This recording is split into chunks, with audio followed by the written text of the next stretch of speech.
Podcast.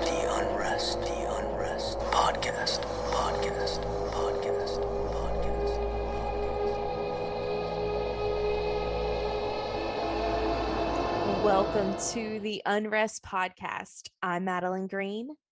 And I'm Caitlin Stansel. Thanks so much for joining us back here.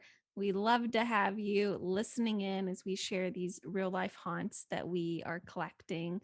But if you want to hear more, make sure you subscribe so you can see when our new episodes post. We post once a week. Might not be on the same day every week, but we do it once a week.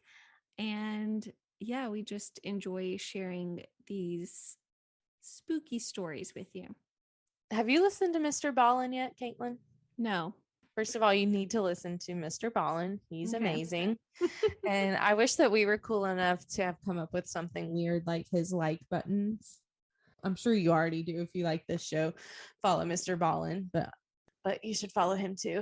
I'm just gonna help promote someone else's show. His show's good. Our show is great. Back on topic now to the real life haunt for this episode. Back away from my obsession for Mr. Ballin.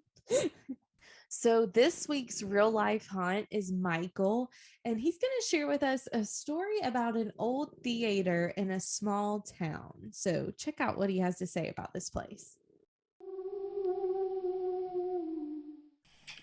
So I work for this old theater.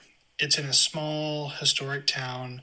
The building was built in like the early 1900s and has been a vaudeville house. I think it was a movie theater at one point, and now it's a live performance theater.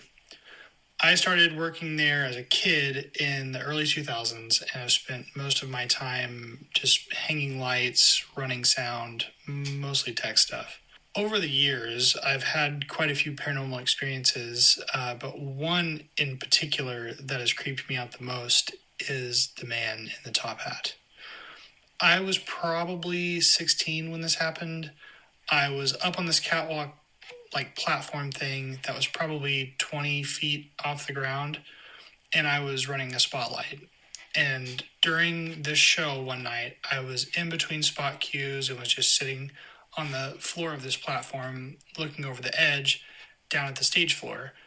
This particular scene that was happening had everyone on stage, so the only person backstage was this crew member in the corner.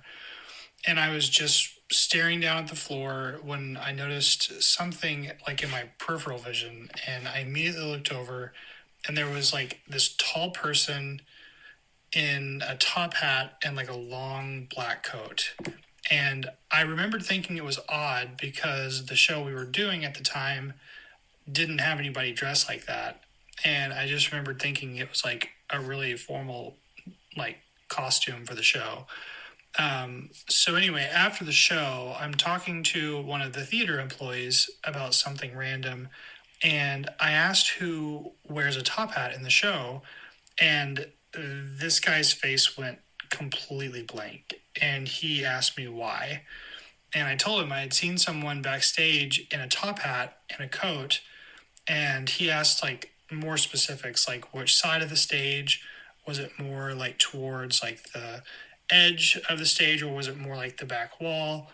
And that's basically when he just told me about the man in the top hat that roams backstage. He told me that he and other employees like over the last 20 years have seen this figure in the top hat, and they like to hypothesize that it's just the person who the theater was named after, like coming back to check on it. And so I'm going to pretend that that's also who it is.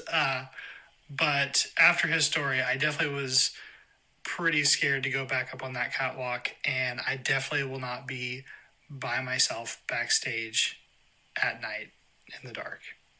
Another paranormal experience that I've had is whenever it is Tech Week and we are getting ready to open a show, we will bring the light board down into the auditorium because it's just easier to see the lights when we're programming. And on multiple occasions, I've been sitting in the auditorium at night, And it's not unlike us to be programming until 2 or 3 in the morning. And we will hear the seats in the auditorium like creak, like they sound like people are getting up or sitting down. They're kind of a flip down style seat and they're old, so they squeak. That happens pretty often. Also, the way that the auditorium is set up is that there's basically 2 double doors at the back wall. And when they close, they make a very specific sound.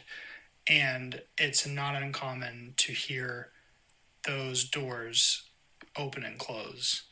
And when you're sitting in a 100-year-old building at 2 in the morning by yourself and you hear these sounds, it's pretty unnerving. The next thing that I've noticed, and a lot of people have noticed in this building, is what we call like shadow people, or just seeing something out of the corner of your eye. And it happens all the time.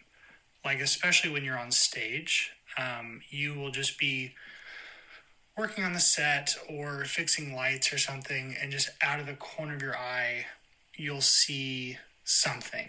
That happens almost literally to everybody in the building, and we have not found a reasonable explanation for it. And the other thing is sometimes I can hear the voices of other people that are not there. So one day I had shown up for work to start hanging lights for the show, and there's a guy that I work with, and I was just working on lights, and I heard him in the lobby talking, and I was like, oh, he must be on the phone, because he was going to come help me with some stuff. So I was just waiting, and like probably 20 or 30 minutes had passed, and so I texted him, and I just said, hey, when you have a minute, will you come help me? And he responded back to me, and he said, for sure, I'm on my way. I should be there in probably about 10 minutes. And I about froze because I had been hearing his voice coming from the lobby. And I still don't know who I heard or what that was, but it was definitely not my friend. I love the top hat. A nice style choice. I love stories like this because for some reason it kind of reminds me of Phantom of the Opera. And I love that idea. And isn't it crazy that so many theaters are haunted? Yeah, I wonder why. Maybe because it's like, when you go to see a show, it's sort of like an interpretation of a story. Like maybe there's some sort of like channel of communication happening there. Right. And maybe you're just like more open to that communication as well. Because you're sitting there, you're watching, you're taking in whatever you're looking at, that's not something you do in your daily life. And we did a story several episodes ago, many episodes, I think, about opera houses and how there's so many haunted opera houses.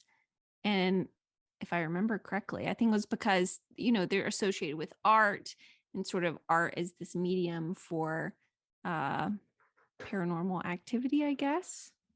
Yes, I think it was when you did that terrible story about Return to Babylon, and I still can't get those images out of my head.